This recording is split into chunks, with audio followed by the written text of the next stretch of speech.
Hey, in this episode of the Rebuilt Life podcast, we're going to be talking all about myths behind God's absence. Hey, we all know when we're following God, it's not always up and to the right, that we're not always just on fire for Jesus. There's sometimes that God, quite frankly, feels like he left us. So what's actually going on there? Well, what are some things that we can do to help us experience God in real ways, even when he feels absent? And as always, if this episode is helpful for you, it would be amazingly helpful for us if you would hit that subscribe button. You get all our episodes for free, as well as if you're on Spotify or Apple Podcasts, if you could like and review and share these episodes, that would be amazing. So now, on to the show. My name is Robbie Ballmeyer. I'm a pastor, theologian, writer, and speaker. And I'm Stuart Wood, a ministry leader, economist, and an analyzer of just about anything.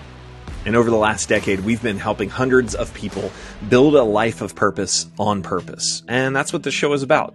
We're just two friends who want to help people like you understand that Jesus makes sense for their life. And hopefully you can avoid some of the same pitfalls and walls we've hit along our journey. I believe a life of meaning and purpose is possible for you, no matter if you've been following Jesus for a while, or maybe you're brand new to this. I'm here to learn, ask questions, and to keep Robbie from being too academic. So if you're ready to build a life of purpose on purpose, keep listening. This is the Rebuilt Life podcast.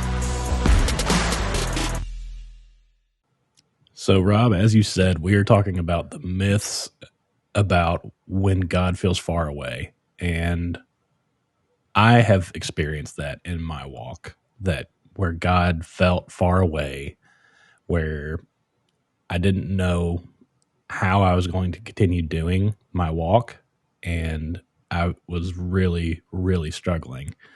And the myths that you laid out are very, very true in essence of, at least my perception.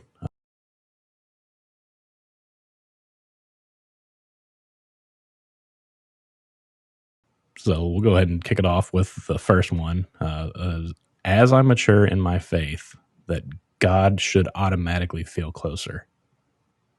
Yeah, so that's our myth one. And we would say the truth is that actually, in actuality, maturing and God's closeness aren't always connected.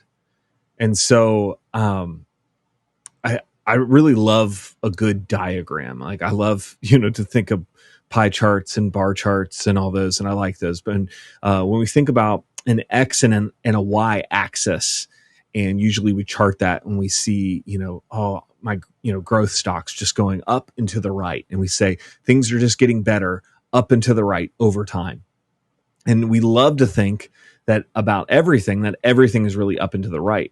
That if we do something long enough, well enough, that inevitably I will get there to my goal, to the top upper right-hand quadrant, where all my dreams come true. But there isn't this slow, inevitable rise of our faith. And really, we don't even see this slow, inevitable rise in our culture. We think that this has come across into our culture too, that the way we live our lives, that we think there should be a progressing, a moving forward, and things are going to get better over time, even in our culture. And so we've seen recently in the news with the decision on, Roe v. Wade, and people being upset about that, going, well, we've just set us back 50 years.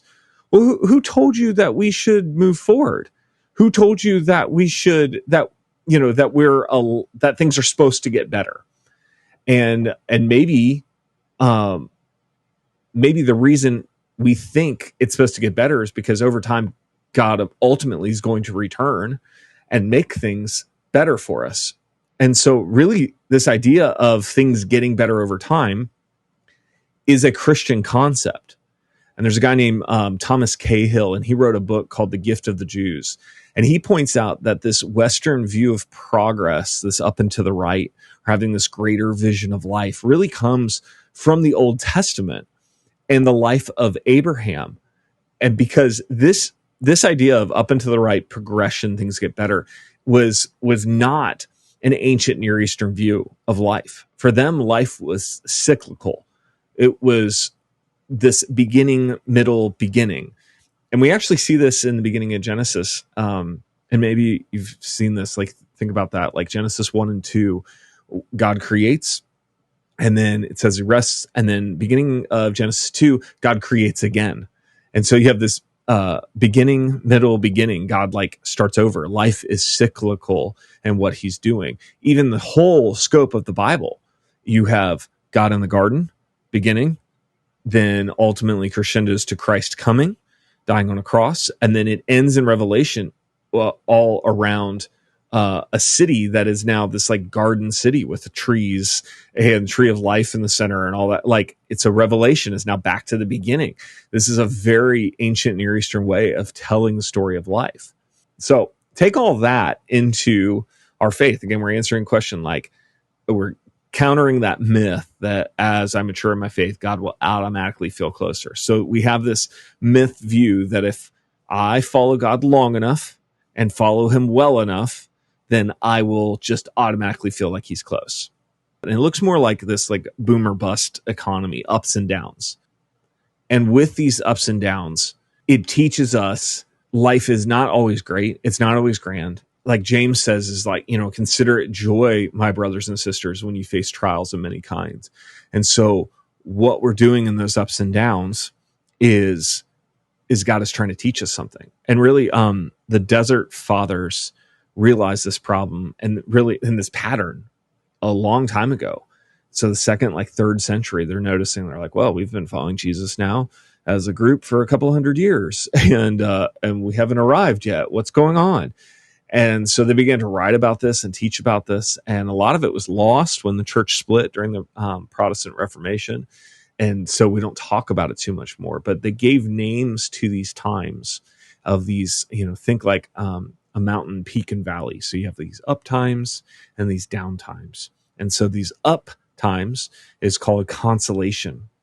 And so think about consolation as like a baby bottle, right? Like, I'm going to give my kid a baby bottle, and so he can drink, so he can eat, so she can, soothe herself and learn all this.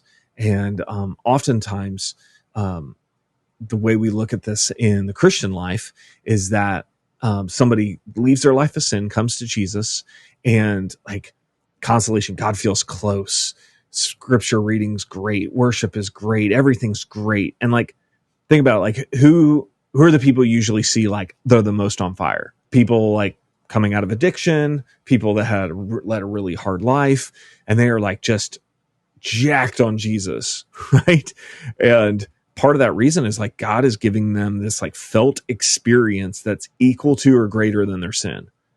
However good their sin was, God's like, I'm better. Check this out.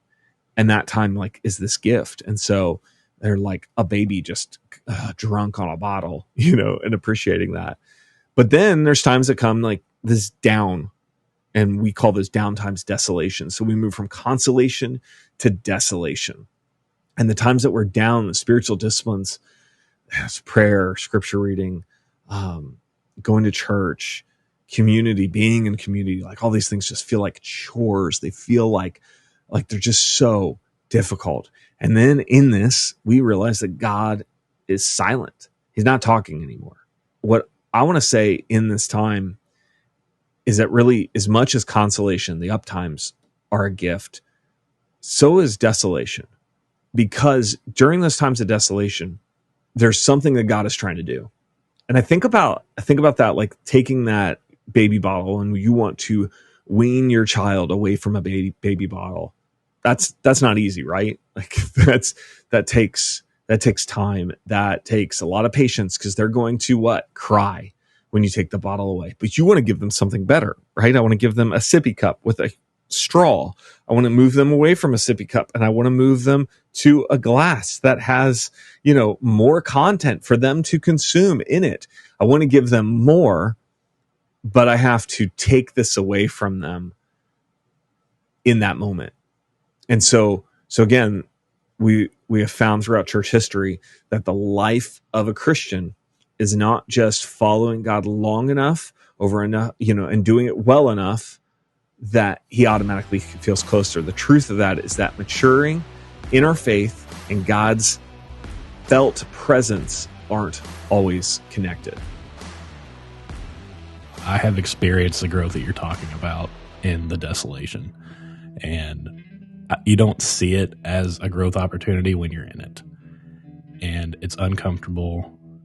You feel lost at times. It feels like a struggle, just like you said, going through the motions, and coming out of it back into consolation is when you realize, okay, that was a gift. I have grown through that period because I remained faithful in what I was doing.